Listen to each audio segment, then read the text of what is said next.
Avec l'invité de 10h45 sur Europe 1 qui est Marc Fiorentino, spécialiste des marchés financiers, chroniqueur dans la presse économique et qui publie un livre qui s'intitule « Faites sauter la banque » chez Stock. Et on l'a appris ce matin, c'est même la une de nos confrères du Parisien. 2 Français sur 3 dépassent leur autorisation de découvert au moins une fois par an. Et parfois, et même souvent, les banques abusent. Marc Fiorentino, bonjour. Bonjour. Merci d'être en direct avec Merci nous de sur m'avoir Europe 1. invité. Vous l'écrivez dans votre livre, le découvert, c'est l'arme de destruction massive des banques. Oui, parce que en fait, quand j'ai étudié tous les frais bancaires, alors il y a bien évidemment, on en a parlé, la hausse des frais de tenue de compte, tout ça qui a explosé, mais l'arme de destruction massive, c'est le découvert. C'est là que les banques gagnent plus d'argent, et en fait, ce sont les découverts de gens qui ne sont pas en situation d'être en découvert, qui le sont par négligence. C'est-à-dire que c'est ça la situation idéale pour une banque. Vous avez 2-3 000 euros sur un petit compte rémunéré à 0,5%, et puis de l'autre côté, vous ne regardez pas votre solde bancaire à la fin du mois, vous avez 1 000 euros, 500 euros de découvert. Alors ce qui est fabuleux pour la banque, c'est que d'un côté, vous payez 15%, et de l'autre côté, vous touchez 0,5%. Et c'est tout bénef. Et là, je peux vous assurer que vous n'allez pas recevoir un coup de fil de votre banquier, alors que Il laisse faire, il laisse traîner. Bien sûr, parce que c'est fabuleux. Alors que si c'était un vrai découvert, c'est-à-dire que vous êtes... Et là, il y a des gens qui sont en vraie difficulté. C'est-à-dire qui ont un problème de fin de mois, qui se retrouvent en découvert. Ceux-là, alors, ils sont harcelés parce qu'il n'y a rien en face. Et là, les banques n'en veulent pas de ce découvert-là. Elles ne veulent pas du vrai découvert. Elles veulent du faux découvert, du découvert de négligence. Et ça, c'est extraordinaire. Et on ne peut pas en vouloir aux banques. Oui, mais nous, on est impuissants face à elle. Une banque, c'est une grosse machine. On est écrasé par la banque. Voilà, alors je me bats contre cette idée-là et je me bats dans le livre contre cette idée-là. C'est-à-dire que je dis, bon, les banques, quelque part, bon, elles font un peu leur job, elles le font de façon un peu particulière. Mais quand elles ont en face d'eux des gens qui sont des victimes soumises, c'est-à-dire qui acceptent l'idée que le banquier, c'est un peu un membre du gouvernement, plus l'inspecteur du fisc, plus une émanation divine dont on doit avoir peur depuis l'enfance, et qu'elles refusent de regarder autour d'elles et que les gens ne font pas la démarche qui consiste à dire, dans mon bouquin, je prends 9 étapes et je dis ça dure 1h30. 1h30 pour économiser entre 200 et 2000 euros, c'est quand même pas grand-chose, quoi. Mais on a quel pouvoir face à la banque ? On a tous les pouvoirs aujourd'hui parce que les banques sont en difficulté, contrairement à ce qu'on peut imaginer. Alors, il y a eu la crise financière en 2008, là, elles étaient en difficulté. Elles sont remontées grâce à nous, grâce à l'argent des contribuables, grâce à l'État. Et aujourd'hui, elles sont en difficulté, en vraie difficulté. Pourquoi ? Parce que le monde est en train d'évoluer, les agences, c'est terminé, et tout est en train de basculer. Facebook a annoncé cette semaine qu'on pourrait faire des transferts d'argent par Facebook.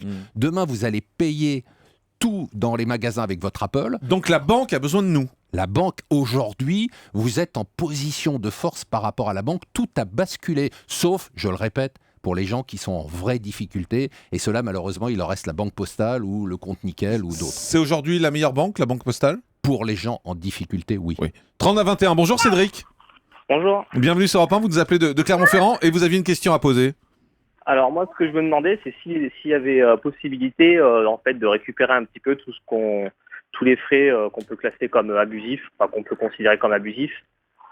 Alors, s'il y avait, parce que j'ai entendu parler apparemment qu'il y avait certainement un médiateur qui travaillait pour la banque, qui était plus ou moins neutre, et lui après pouvait trancher et récupérer peut-être un peu de frais. Réponse de Marc alors Fiorentino très là-dessus. rapide, Cédric, il y a 3 démarches en fait. La première, c'est que je mets dans un livre un modèle de lettre à envoyer à votre banque, dans laquelle vous dites tout simplement, compte tenu de ce que j'ai pu voir autour de moi en termes de tarifs, j'estime que vous avez, sans donner plus de précision, j'estime que vous pourriez faire un geste commercial et me rembourser une partie des frais de l'année dernière, et ça peut marcher. Mais Ça, ils vont vous rire au nez. Non, ça peut marcher. Ah bon ? Ça peut marcher, j'ai des exemples depuis que le livre est sorti, ça peut marcher.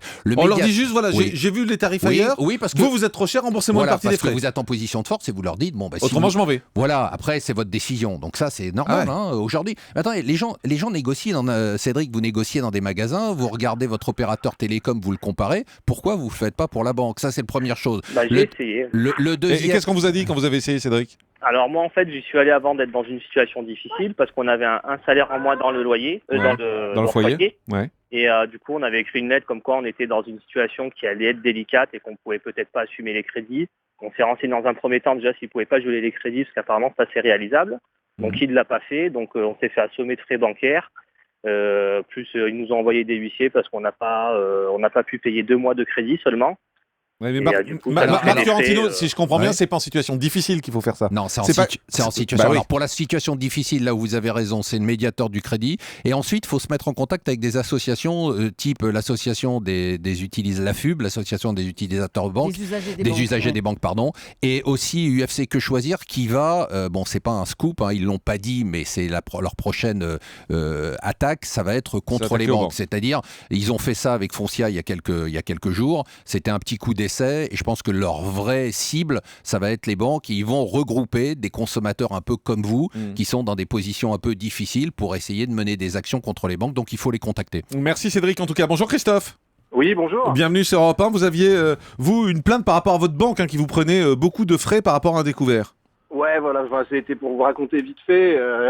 J'ai pas l'habitude d'appeler parce que ça coûte assez cher les téléphones portables, mais là ça m'a quand même. C'est nous qui vous rappelons, Christophe. Ouais, non, c'était par rapport au On vous a rappelé. Non, vous inquiétez pas. Non, il y a pas de souci. Mais oui, à l'époque où je gagnais plus ou moins bien ma vie, c'est-à-dire j'étais chauffeur poids lourd, donc je gagnais 2000 €. Mon banquier m'autorisait un découvert qui avait pu monter jusqu'à moins 3000 €. Ouais. Pour pouvoir me prendre des frais. Moi, je me suis vu comme ça, j'étais la vache à lait, quoi. Les prélèvements ou les chèques, malheureusement, quand ils arrivaient, on me les mettait en attente pour me causer des frais, Ah oui. sachant que mon salaire tombait 2 jours après, et après, on me les payait. C'est-à-dire qu'ils retardaient le versement des chèques sur le compte, c'est ça? Mais c'est légal ça, Marc Fiorentino? Alors normalement, ça vraiment, si vous avez la preuve que ça a été fait, ça c'est vraiment. J'ai mes relevés bancaires qui montrent tout ça, et puis. Alors là, je dirais la même chose qu'à Cédric, hein, Christophe. Je dirais à la personne d'avant. C'est vraiment là, il faut aller vers les associations d'usagers, il faut aller vers UFC Que Choisir, et il faut aller en dernier recours vers le médiateur du crédit. Et il faut y aller parce que il y a un vrai mouvement aujourd'hui de grogne. C'est-à-dire que les gens se sont fait tondre un peu comme vous pendant des années, et aujourd'hui, comme la situation devient difficile et qu'on voit que la dernière poche de récupération un peu de pouvoir d'achat, ça devient les frais bancaires, hein, parce qu'on a arrêté les télécoms, on est déjà au plus bas. Donc maintenant, le prochain sujet après les télécoms, c'est les banques. Et là, on sent quand même, moi je le sens avec le livre, que ça monte. Merci Christophe. Bonjour Monique. Oui, bonjour. Bienvenue sur Europe 1. Alors vous occupez des comptes bancaires de votre fils qui travaille pour une ONG, voilà, qui est donc à l'étranger. Qui est donc à l'étranger, je peux le dire, hein, il est au Maroc. Oui, bien sûr. Il y travaille depuis 5 ans, mais il travaille pour cette ONG depuis une vingtaine d'années. Et donc, je m'occupe de ses comptes. Et c'est ce que j'expliquais au standard. À chaque fois que mon fils fait un prélèvement, parce qu'il faut bien qu'il se nourrisse aussi, par exemple de 200 €, on lui prélève une commission de change, là je l'ai sous les yeux, de 1,06 €. C'est-à-dire qu'à chaque fois, c'est un peu plus de 5-6%. Je sais bien qu'il faut que tout le monde vive, mais je trouve quand même que là, ça fait très très fort.